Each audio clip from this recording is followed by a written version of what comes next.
Stop ruining the trip with your sister. Just leave. My mom yelled like I was the problem. This after I booked every flight, every hotel, every detail. So I left. Quietly. 3 hours later, her card was declined at hotel check-in. And suddenly, I wasn't the problem anymore. This isn't just a story about a ruined vacation. It's about the brutal moment I realized my own family saw me as nothing more than a personal ATM and a doormat. It's about the crushing betrayal of pouring your heart and soul into something, only to be told to just leave when things don't go exactly their way. Hey everyone, I'm Haley, 29, and I remember standing in this luxurious Miami hotel suite, listening to my mom, Catherine, and my sister, Stephanie, bicker about dinner reservations. It was surreal. I had spent months meticulously planning this dream family vacation, saving thousands from my marketing job to make absolutely everything perfect. Then, in an instant, Mom turned to me, her face contorted with frustration, and spat out, "Stop ruining the trip with your sister, just leave." The words hit me like a physical blow. I just blinked back tears, thinking about all the money, the time, the love I had poured into this trip. Before I tell you what happened next, drop a comment letting me know where you're watching from and subscribe if you've ever felt utterly unappreciated by your family. My family dynamic has always been complicated. My mom, Catherine, now 58, raised us as a single mother after my dad left when I was 7. She worked 2 jobs just to keep us afloat, which meant Stephanie, my younger sister by 5 years, often got babied. I, on the other hand, had to grow up fast. This pattern, honestly, just continued into adulthood. Stephanie remained the baby of the family, always needing protection and special treatment, while I became the responsible one, expected to handle absolutely everything. Despite this glaring imbalance, I've always just craved a close relationship with them. My career in digital marketing took off early, and by 29, I was making enough to afford some luxuries. Meanwhile, Mom worked as a hospital administrator, perpetually stressed and overworked, while Stephanie bounced between retail jobs, still finding herself at 24. When Mom had a minor heart scare last year, it really shook me. The doctor said it was just stress, but it was enough to make me realize how precious our time together truly was. That's when I decided to plan this trip for her upcoming 60th birthday, a week in Miami at a beachfront resort. I just wanted to give her something she'd never, ever give herself. The planning process took over 3 months. I spent nights researching hotels with ocean views that were still within our budget. I found an amazing deal on a luxury suite by booking 6 months in advance. I even used my airline miles to upgrade us all to first-class flights, wanting Mom to experience that luxury just once. I researched restaurants that would accommodate Mom's dietary restrictions and Stephanie's notoriously picky eating habits. I created color-coded itineraries with backup plans for rain days because, just in case. Most importantly, I saved nearly $7,000 from my own accounts to cover the majority of the expenses. Mom contributed what she could, about $1,500, and Stephanie promised to handle some meals, though, honestly, I knew better than to count on that. The warning signs, though, they appeared almost immediately after I announced the trip. Stephanie complained about the early morning flight, even though it was the only one I could get with the upgrades. "Why can't we leave in the afternoon?" "I hate waking up early," she whined. I patiently explained that afternoon flights would cost an additional $300 per person, money we didn't have in the budget. "And Mom?" She sided with her. "Haley, your sister isn't a morning person. Couldn't you have found something more reasonable?" I just swallowed my frustration and explained the budget constraints again.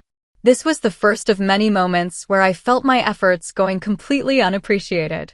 But I pushed the feeling aside. This trip wasn't about me, I reminded myself. It was about giving Mom a special birthday celebration. As the departure date approached, the complaints just kept coming. Mom questioned my choice of hotel. "Are you sure it's in a good area? Your cousin Janet went to Miami last year and said the beach area can be so noisy." Never mind that I'd read hundreds of reviews and selected a resort known for its peaceful location. Stephanie, on the other hand, texted almost daily with suggestions that would completely alter my carefully researched plans. We should do a party boat instead of the sunset cruise, or I found this club that's supposed to be amazing. Can we skip the dinner reservation that night? Each time, I patiently explained my reasoning, tried to accommodate where possible, and just kept reminding myself this was about making Mom happy. I even modified the itinerary multiple times, losing deposits on some bookings, just to keep the peace. The night before our departure, I couldn't sleep.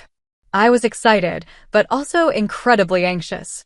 I had put so much of myself into this trip, not just financially, but emotionally. I wanted it to be perfect. I wanted Mom to feel special and loved. I wanted us to create memories together that would last a lifetime. I never, ever imagined that 3 days later, I'd be boarding a plane home alone, fighting back tears and wondering where it all went so terribly wrong. Our flight landed in Miami at 11:30 a.m. on a perfect, sunny day. The palm trees swayed in the gentle breeze as our taxi pulled up to the hotel entrance. The lobby was a marvel of modern luxury, marble floors, crystal chandeliers, and floor-to-ceiling windows revealing glimpses of the turquoise ocean beyond. "This is beautiful," Mom said, genuine surprise in her voice, as the bellhop took our luggage. For that brief, fleeting moment, I felt vindicated. Maybe this would work out after all. The check-in process went smoothly, thanks to my early online registration. When we entered our suite, even Stephanie seemed impressed by the spacious rooms and the balcony overlooking the ocean. "Which bedroom is mine?" she immediately asked. I had planned to give Mom the master bedroom with the ensuite bathroom and ocean view, while Stephanie and I would take the smaller rooms. "Mom gets the master, of course," I explained. "But I wanted the ocean view," Stephanie pouted.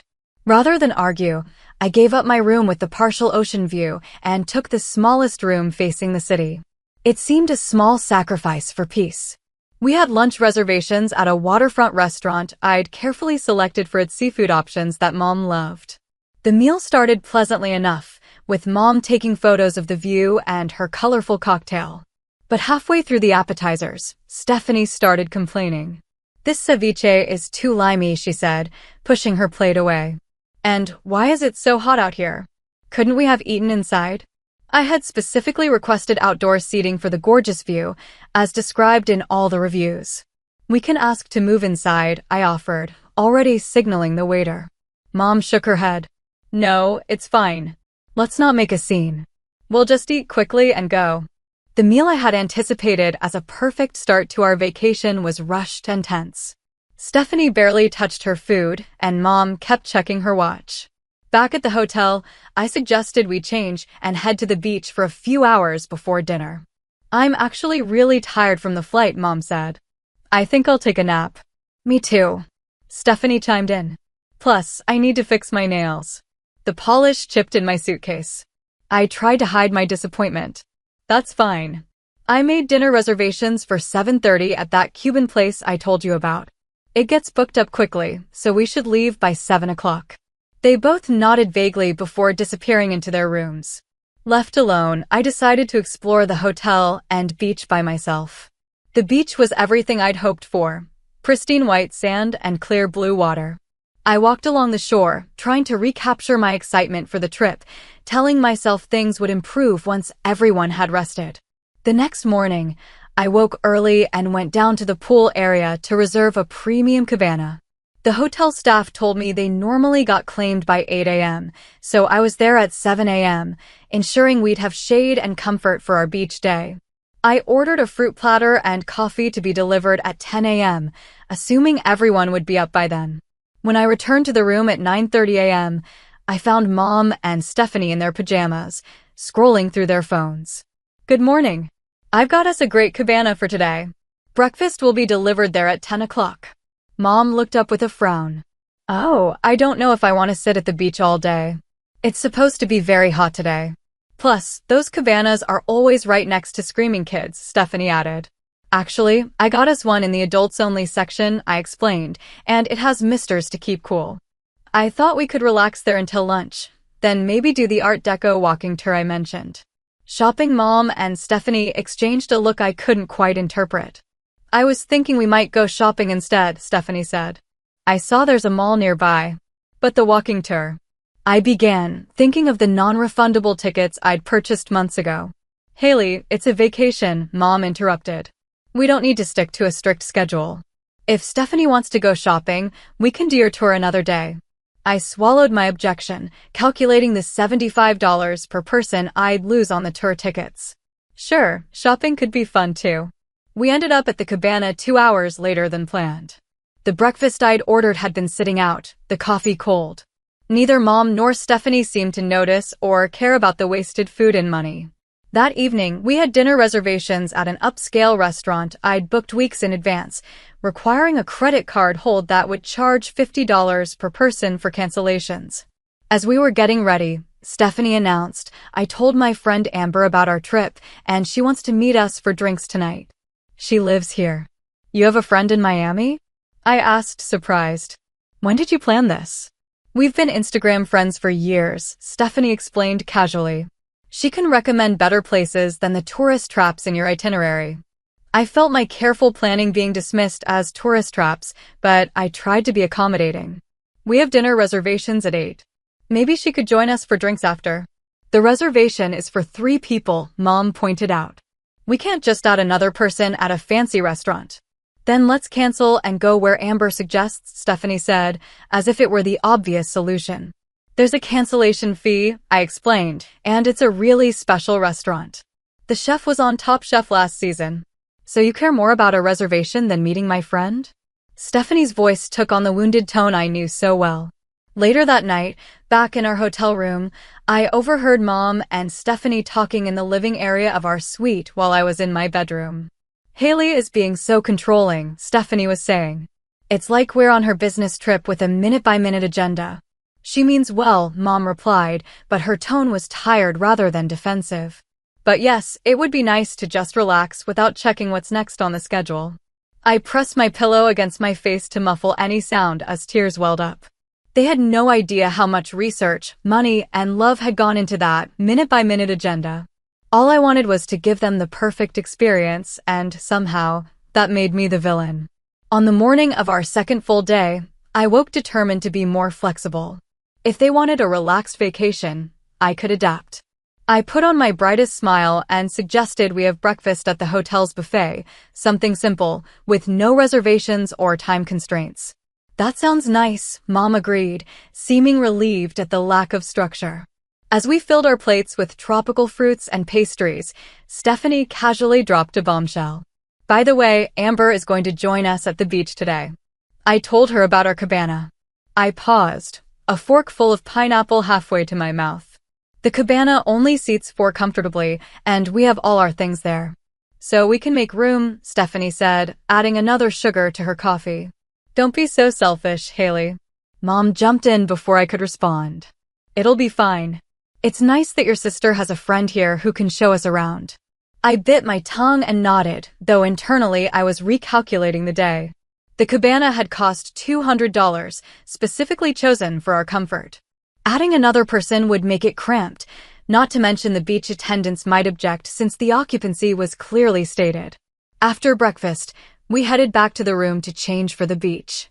The plan was to spend the morning relaxing by the ocean, then take a chartered boat tour I'd booked for 2 p.m., a special experience that included dolphin watching and snorkeling at a nearby reef. It had been the most expensive activity I'd booked, at $150 per person, non-refundable. What time do we need to be back from the beach? Mom asked as she applied sunscreen. The boat tour is at 2, so we should leave the beach by 1 to have time to change and get to the marina, I explained. Stephanie rolled her eyes. That doesn't give us much time at the beach. Can't we reschedule the boat thing? It's non-refundable, and they were booked solid for the rest of the week, I explained patiently. It's supposed to be amazing. The reviews say they almost always see dolphins, and the reef has beautiful fish. Fine, Stephanie sighed dramatically, as if I'd suggested we spend the afternoon getting root canals. At the beach, we found Amber already waiting near our cabana. She was tall and tan, with the confident air of a local. After introductions, she immediately started telling Stephanie about a beach club that was way better than this tourist spot. We should go there tomorrow, Stephanie said excitedly. They have DJs and much better food. I reminded myself to be flexible and smiled. That could be fun. The morning passed pleasantly enough, though Amber and Stephanie dominated the conversation with inside jokes and stories about people I didn't know. Mom seemed content to sunbathe and read her magazine, occasionally joining their conversation. At 12:45, I gently reminded everyone that we needed to start packing up for the boat tour. Already? Stephanie whined. We just got comfortable.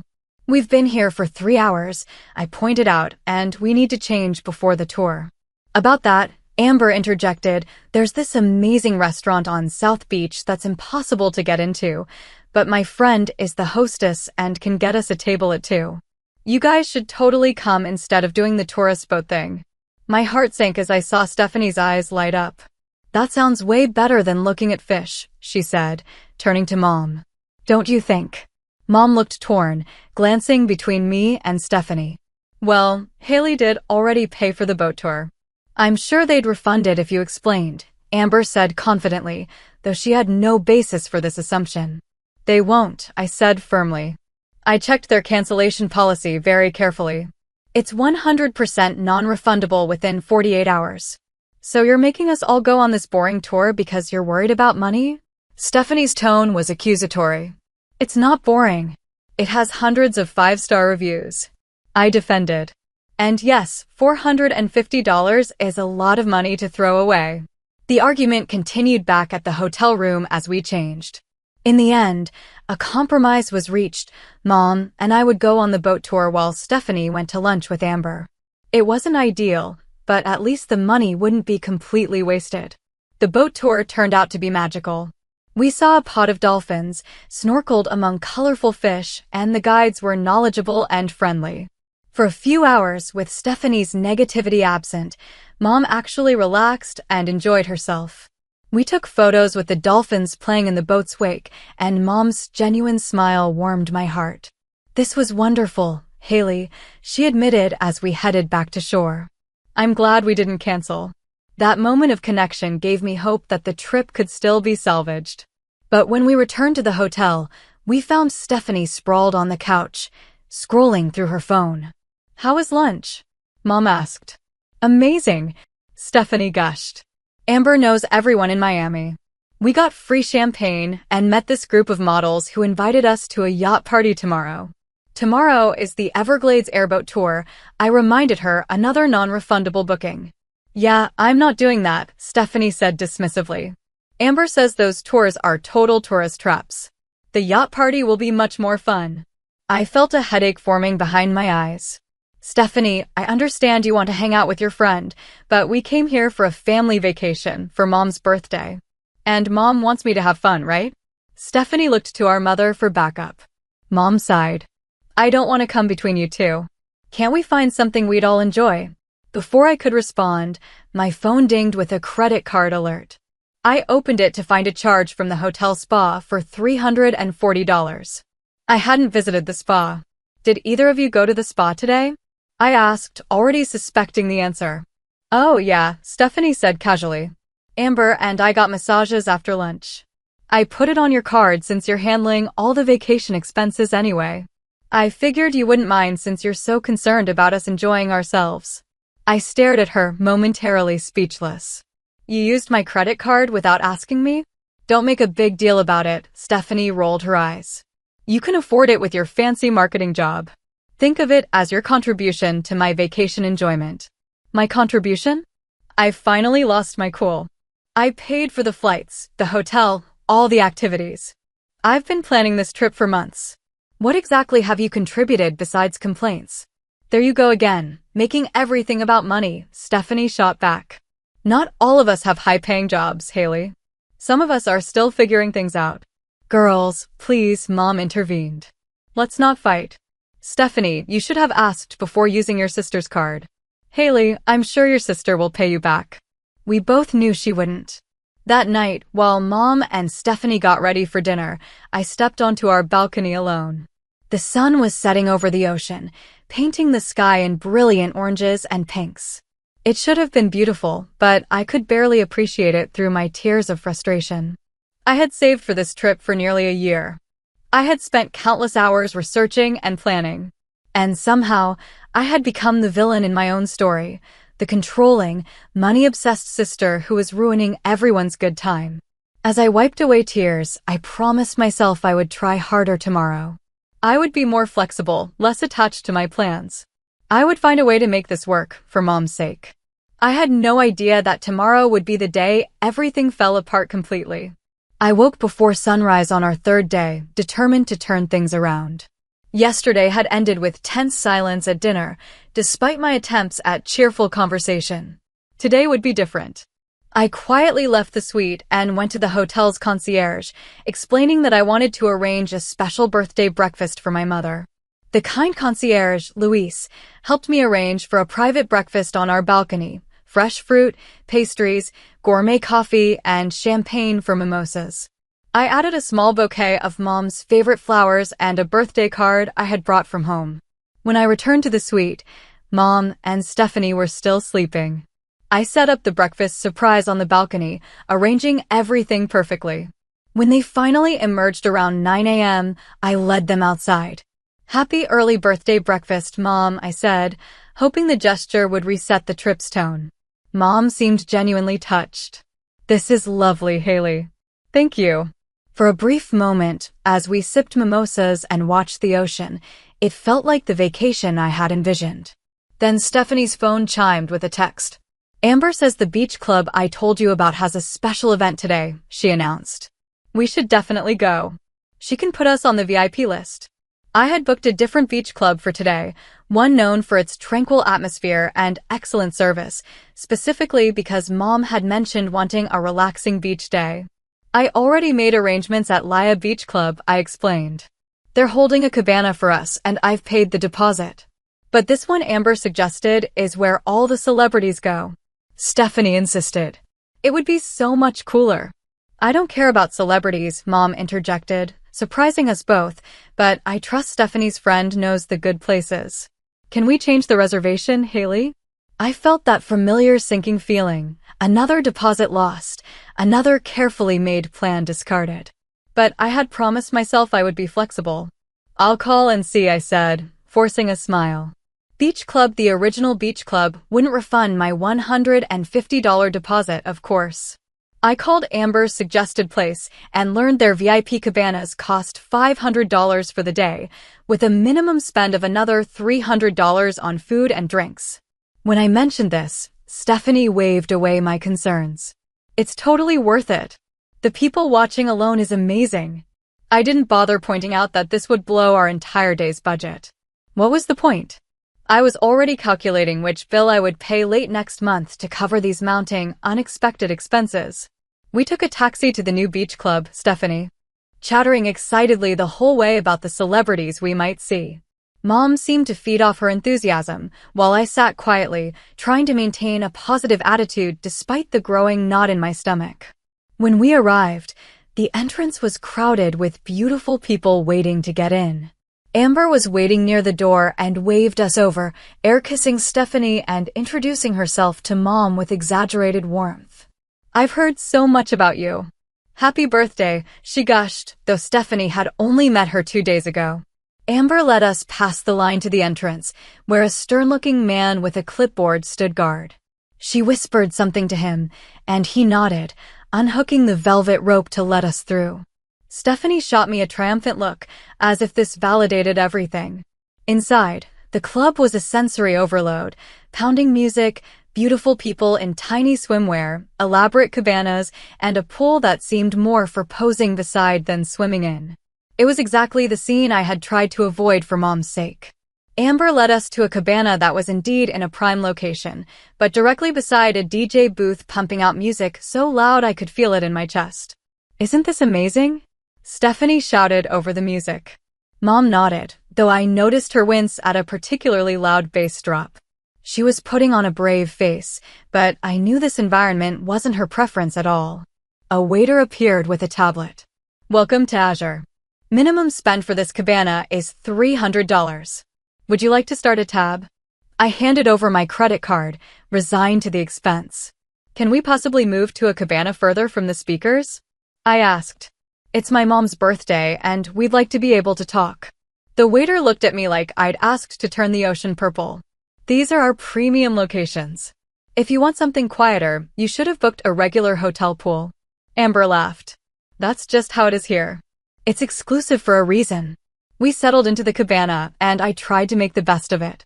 I ordered drinks and snacks, conscious of the mounting tab, but wanting Mom to enjoy herself despite the overwhelming atmosphere. About an hour in, Amber spotted someone she knew and waved them over. Soon, our cabana was filled with her friends, 3 women and 2 men, all as loud and flashy as the club itself. They ordered drinks without asking, clearly aware that someone else, me, was covering the tab. Mom looked increasingly uncomfortable as the strangers dominated our space. I could see her trying to maintain a polite smile, but her eyes kept darting to me with a clear message, help. I leaned over to Stephanie. Mom doesn't seem to be enjoying this. Maybe we should move to the hotel pool. She's fine, Stephanie dismissed. She needs to loosen up and have fun. This isn't her kind of fun, I insisted. Look at her. You're just mad because your boring plan got changed, Stephanie snapped. Stop trying to control everything. One of Amber's male friends overheard and smirked. Yeah, stop being such a buzzkill. I felt my face flush with embarrassment and anger. I stood up abruptly. Mom, do you want to go somewhere quieter? Before Mom could answer, Amber interjected, we're about to order bottle service. You can't leave now. Bottle service? I echoed, envisioning the astronomical cost. It's a vacation, Stephanie said dismissively. Live a little. That's when I noticed one of Amber's friends casually going through my beach bag. She pulled out my sunscreen, used it, and tossed it aside without asking. Excuse me, I said, reaching for my bag. Those are my things. Sharing is caring, the woman laughed, already digging for something else. I pulled my bag away, accidentally knocking over her drink in the process. The glass shattered on the concrete. What the hell? She exclaimed, jumping up as if I'd done it deliberately.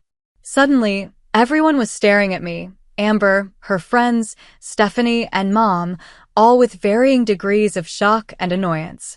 I'm sorry about the glass, but she was going through my personal belongings without permission, I explained, my voice shaking slightly.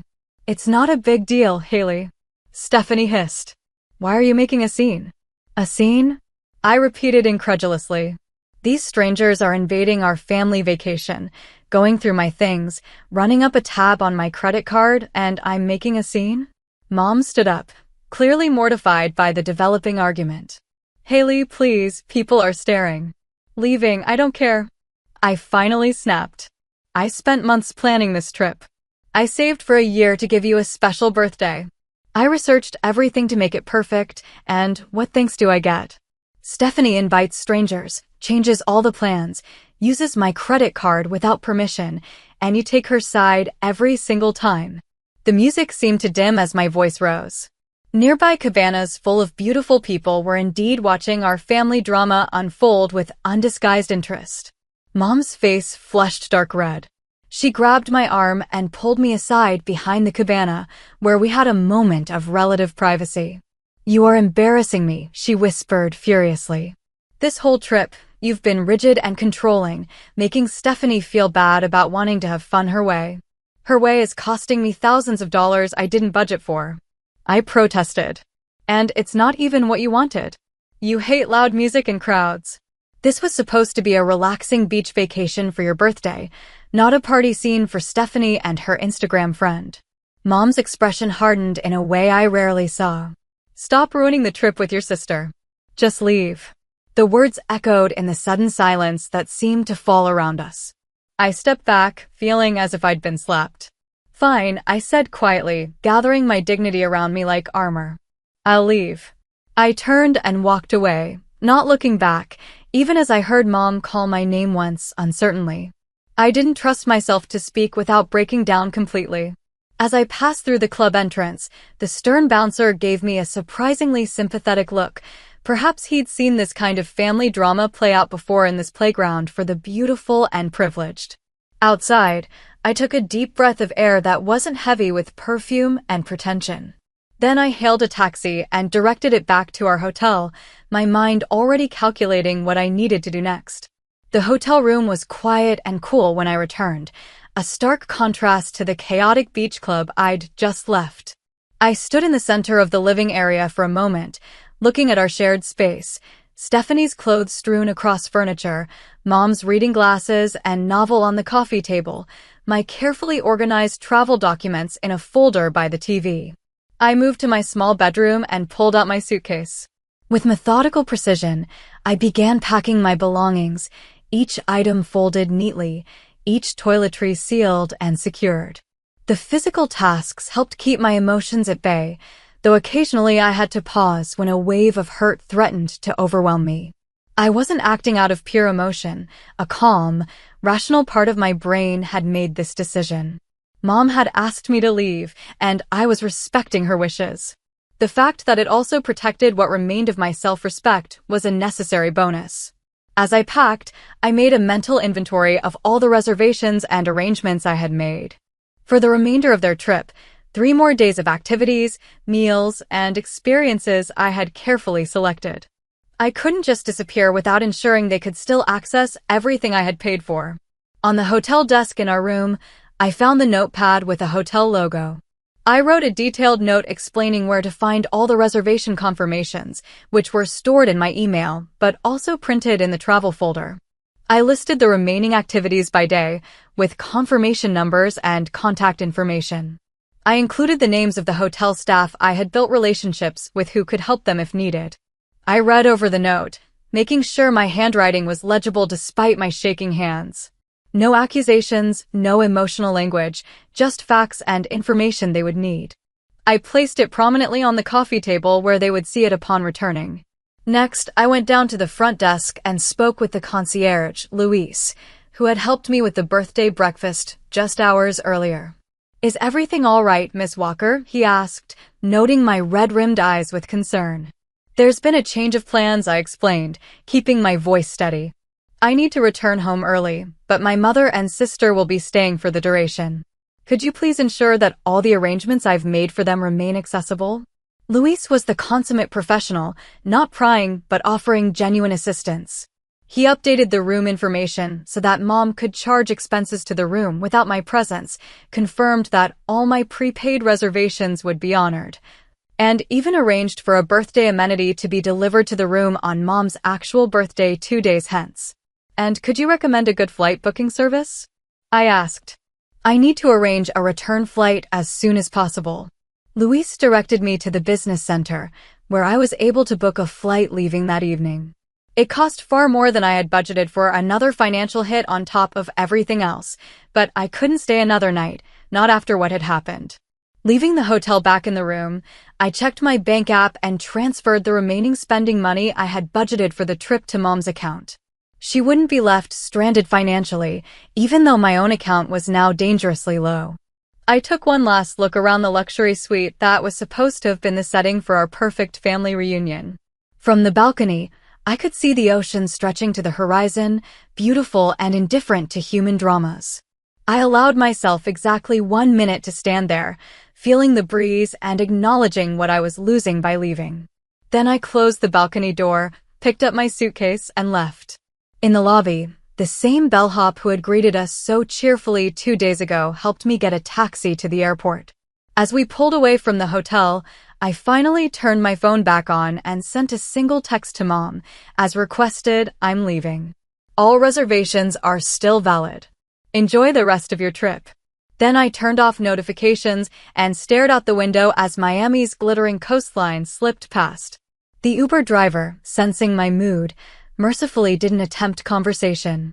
At the airport, everything passed in a blur. Security, the overpriced sandwich I couldn't taste, the waiting area full of families and couples embarking on or returning from their own vacations.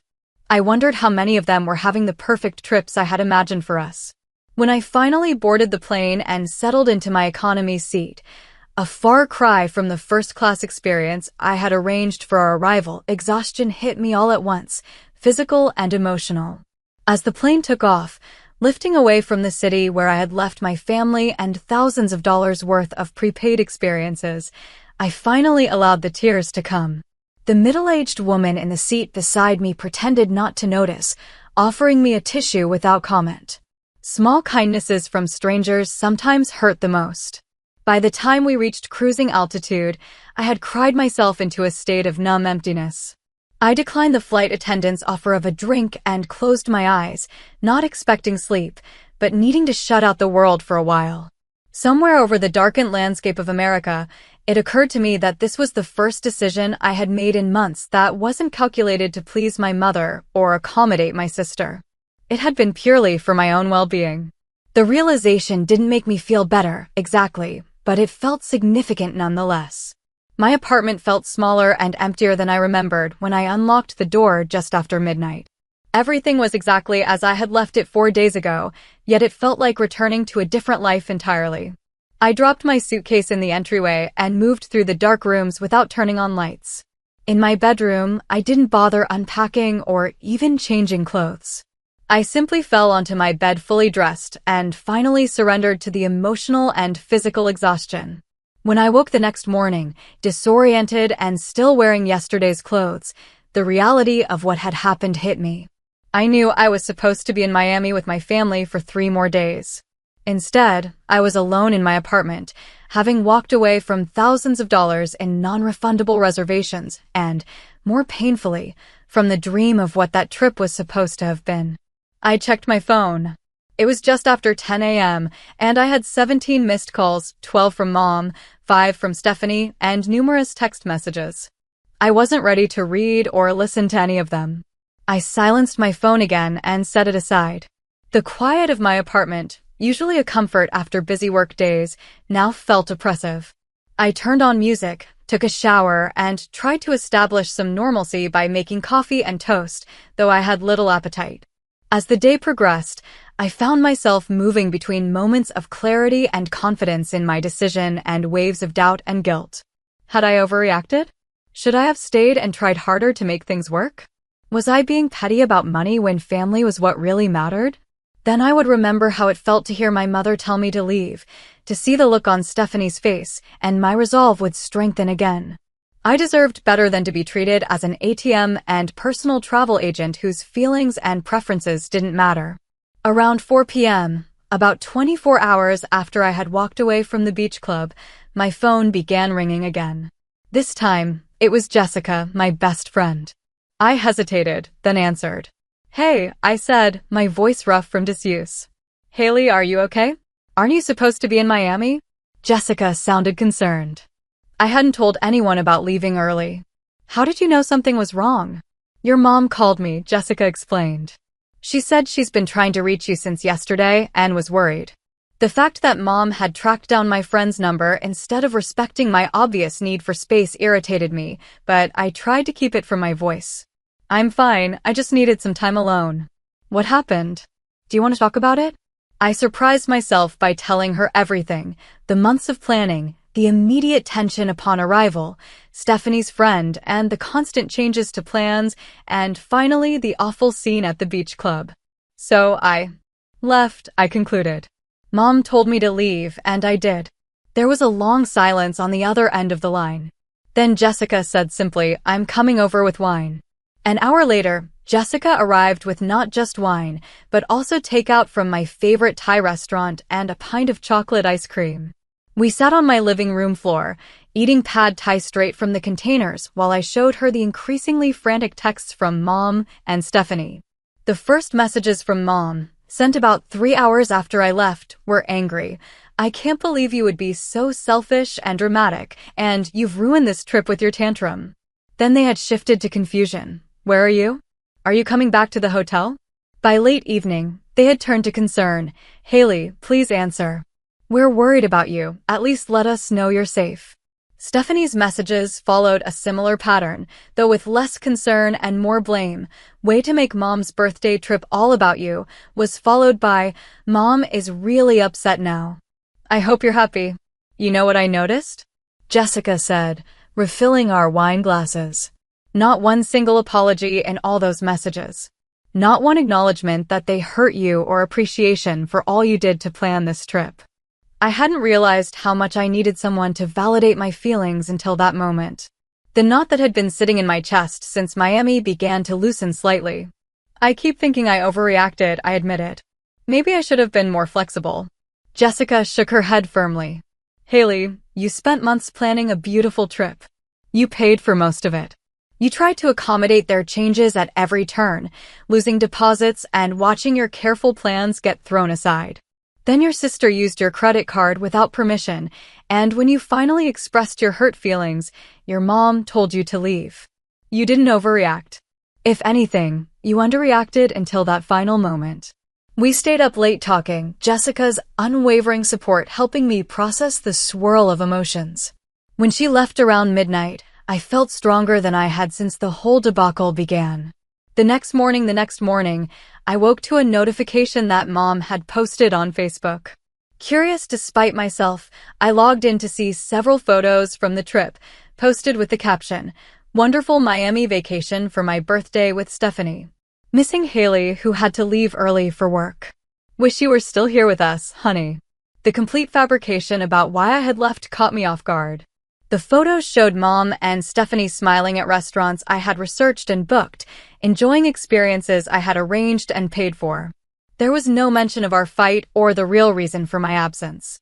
Just as I was processing this, my phone chimed with a call from Linda, Mom's best friend since college. "Haley, it's Linda. I just wanted to check if you're okay." I braced myself for more guilt or manipulation passed through a third party. "I'm fine, Linda, just needed some space." "I figured as much," Linda said, surprising me with her tone. "Look, I've known your mother for 30 years, and I love her dearly, but I also know how she can be with you and your sister. Catherine called me in a panic, saying you'd stormed off from the vacation after some disagreement, but I had a feeling there was more to the story."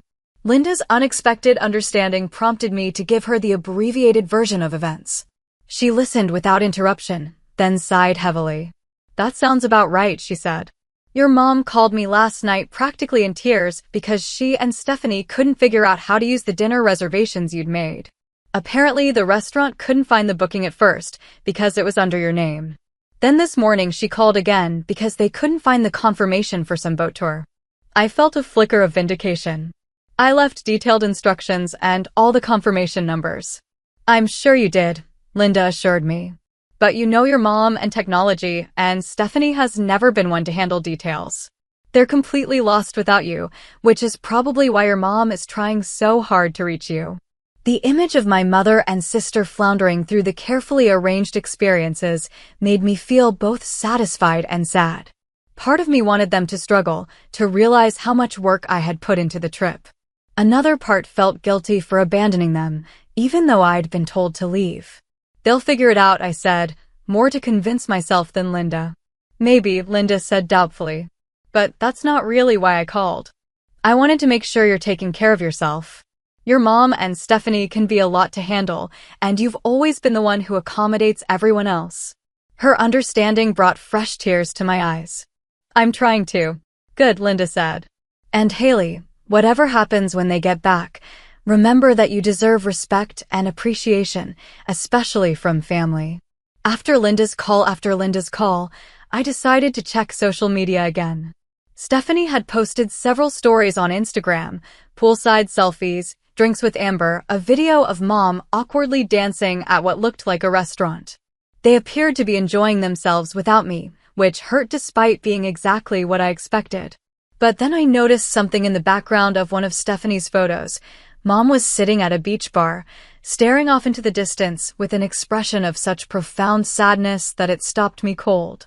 It wasn't the face of someone having a wonderful time. That evening, 5 days after I had left Miami, I was making dinner when my doorbell rang. I wasn't expecting anyone, and for a moment I considered not answering, but curiosity won out. I opened the door to find Mom and Stephanie standing there, looking travel-worn and uncertain. "You're supposed to be in Miami for 2 more days," I said, too surprised to say anything else. "We came back early," Mom said simply. "Can we come in, please?" I stepped aside to let them enter, my mind racing with questions and my heart guarding itself against further hurt. The 3 of us stood awkwardly in my living room, the silence heavy with all the things we needed to say to each other. It was Mom who finally spoke first. "We need to talk, Haley. All of us." about what happened in Miami, and about a lot of other things too. Mom, Stephanie, and I sat in my small living room, the tension so thick it felt hard to breathe. None of us seemed to know how to begin this conversation. The sound of a neighbor's television drifted faintly through the wall, a mundane backdrop to our family drama. "Why did you come back early?" I finally asked, breaking the silence. Mom and Stephanie exchanged a look I couldn't quite interpret. "The trip fell apart after you left," Mom admitted. "Completely," Stephanie added, surprising me with her candor. "We missed the sunset cruise because we couldn't find the meeting point. Then we got lost trying to find the restaurant you booked for dinner. The confirmation emails and instructions I left weren't helpful." I couldn't keep the edge from my voice. "They were," Mom said quietly, "but I realized, that we'd been relying on you for everything. When you weren't there, it all felt overwhelming." I waited, not ready to make this easier for them. "The day after you left, we tried to go to that Everglades tour you had booked," Stephanie continued. "We made it to the meeting point this time, but they said the reservation was specifically for 3 people, and they couldn't adjust it last minute to just 2. We lost that money too. We spent the rest of that day just sitting at the hotel pool," Mom added. "That's when I started to really think about everything that had happened, about how much work you had put into planning this trip, and how quickly we dismissed it all. And about how awful we were to you," Stephanie said, her voice small. I looked at her, genuinely surprised by this acknowledgement. Stephanie met my gaze directly for the first time since they'd arrived. "I was jealous," she admitted. "You always have everything so together, your career, your apartment, your plans." I invited Amber to the trip because I wanted to seem cool and connected too. "I didn't think about how it would affect the vacation you planned." "And I enabled her," Mom added. "I've always worried so much about Stephanie feeling left out or less successful that I've overlooked how unfair that is to you." I felt tears threatening, but held them back. You told me to leave," I said to Mom, the hurt still raw. "After everything I did to make that trip special for you, you told me to leave." Mom's face crumpled. "I know. I was embarrassed about making a scene, and I lashed out at the wrong person instead of standing up for you. I took the easy route of siding with Stephanie, like I always do. I'm so sorry, Haley. So deeply sorry." The apology I had needed finally came, and with it, the tears I'd been holding back. "Do you know how much that hurt? To be dismissed like that after all the time and money and love I put into that trip." "We don't deserve your forgiveness," Mom said, her own eyes filling with tears. "But we're here to ask for it anyway." Stephanie nodded, looking more humble than I'd ever seen her. "And to tell you that we're going to try to do better, starting with paying you back for the trip." "I don't care about the money," I said automatically, though part of me definitely did. "We know," Mom said. "But it's about respect and accountability. We're going to pay you back, and we're going to work on the deeper issues too." We talked for hours that night, peeling back layers of family dynamics that had been forming since childhood. Mom admitted that she had always expected more from me because I seemed more capable, while protecting Stephanie from consequences because she seemed more fragile. Stephanie acknowledged that she had exploited this dynamic, playing the baby of the family when it suited her. I shared how this had made me feel unappreciated, taken for granted, and often lonely in my role as the responsible one. It wasn't an easy conversation. There were more tears, some raised voices, and moments when old defensive patterns threatened to derail us. But something had fundamentally changed. For the first time, we were actually listening to each other. Family therapy 2 weeks later, the 3 of us had our first session with a family therapist. It was Mom's idea, surprising both Stephanie and me. "We need help to break these patterns," she had said. "I don't want to lose either of my daughters because I couldn't figure out how to be fair to both of you." The therapy wasn't easy. It brought up painful truths and required all of us to examine behaviors we'd rather have left unquestioned. But it was also healing in ways I hadn't expected. Mom started treating me and Stephanie as equals, both in her expectations and her affection. Stephanie began taking more responsibility for her choices and their consequences. And I learned that I could state my needs and boundaries without feeling guilty. 6 months after the Miami disaster, Mom suggested we try another family trip, something small and simple this time. We decided on a weekend at a lakeside cabin just a few hours' drive away. The planning was collaborative, with clear agreements about costs and responsibilities. Stephanie actually handled the food planning and shopping, taking the task seriously in a way she never had before. That weekend wasn't perfect. Old habits occasionally surfaced, but now we had tools to recognize and address them. We had one minor argument about activity plans, but instead of it escalating into a major conflict, we were able to talk through it respectfully. Last evening on our last evening, sitting on the cabin's porch, watching the sunset over the lake, Mom raised her glass in a toast. To Haley, she said, her voice warm with genuine appreciation, who taught us that sometimes walking away is the bravest thing you can do. Thank you for giving us another chance to be the family you deserve. Stephanie joined the toast, adding, and to not taking each other for granted anymore. As we clinked glasses, I felt something settle within me, a sense of being truly seen and valued by my family, perhaps for the first time. The Miami trip had been a painful breaking point, but it had led to necessary growth for all of us. I've learned that sometimes the hardest boundaries to set are with the people we love most. That real love includes respect and reciprocity, not just affection and shared history. And that walking away, when done not as manipulation but as self-preservation, can sometimes be the catalyst for positive change. If you're watching this and recognizing your own family dynamics in our story, know that change is possible.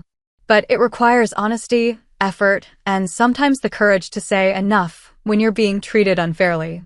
Your worth isn't measured by how much you can endure, but by how true you stay to yourself, even in difficult moments. Has anyone else ever had to walk away from family to make them appreciate you? Drop a comment below sharing your experience. If this story resonated with you, please hit the like button and subscribe to my channel for more real-life stories about family dynamics, boundaries, and personal growth. And don't forget to share this video with someone who might need to hear that it's okay to stand up for themselves, even with family. Thank you for listening, and remember, sometimes the bravest thing you can do is walk away, but the most beautiful thing is finding your way back to each other with new understanding and respect.